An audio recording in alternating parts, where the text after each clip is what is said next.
Business സ്ഥാപനത്തിൽ ഇപ്പോൾ പഴയതുപോലെ കച്ചവടമില്ലേ? ഇല്ലെങ്കിൽ അതിൻ്റെ പ്രധാനപ്പെട്ട കാരണം എന്താണെന്നാണ് നാം നോക്കുന്നത്.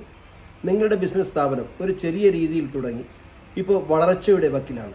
ആ വളർച്ചയുടെ വക്കിലെത്തിയപ്പോൾ ആ ബിസിനസ് ചെയ്യുന്ന, ആ കച്ചവടം ചെയ്യുന്ന ഉടമസ്ഥന് ആഗ്രഹങ്ങളുണ്ടായി. അദ്ദേഹത്തിൻ്റെ കടയും ഇന്നിപ്പോൾ നമ്മൾ ലോകത്ത് ആകമാനം തന്നെ, കേരളത്തിലാകെ തന്നെ കച്ചവട സ്ഥാപനങ്ങളുടെ മുഖം ആകെ മാറിയിരിക്കുന്നു. പഴയതുപോലെയുള്ള ബിസിനസ് സ്ഥാപനങ്ങളല്ല.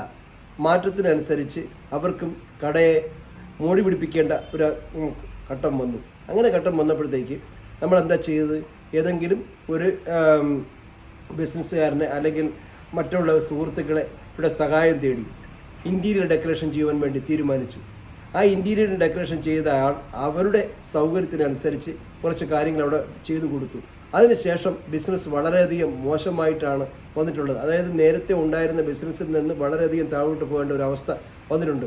അപ്പോൾ അതിനുള്ള പ്രധാന കാരണമെന്ന് വെച്ചാൽ നമുക്ക് അനുസൃതമായിട്ടോ നമ്മുടെ വിശ്വാസങ്ങൾക്ക് അനുസൃതമായിട്ടോ കടയിൽ കസ്റ്റമേഴ്സിനെ ആകർഷിക്കാൻ കഴിയാത്ത രീതിയിലോ ഇല്ലെങ്കിൽ മറ്റ് ഏതെങ്കിലും ഫെങ്ഷുയി കറക്ഷനിലുള്ള മോശമായിട്ടുള്ള രീതികൾ അവലംബിച്ചത് കൊണ്ടോ ആയിരിക്കാം അങ്ങനെ സംഭവിച്ചിട്ടുള്ളത്. അപ്പോൾ നമ്മൾ തീർച്ചയായിട്ടും ചെയ്യേണ്ടത് വന്നിട്ടുള്ള വരുമാനം നമുക്ക് വീണ്ടും കൂട്ടുവാൻ, വന്നിട്ടുള്ള ബിസിനസ്സിനെ വീണ്ടും ഡെവലപ്പ് ചെയ്യുവാൻ കൃത്യമായ രീതിയിൽ കാര്യങ്ങൾ നോക്കി കണ്ട് പഠിച്ചു വേണം നാം ചെയ്യേണ്ടത്.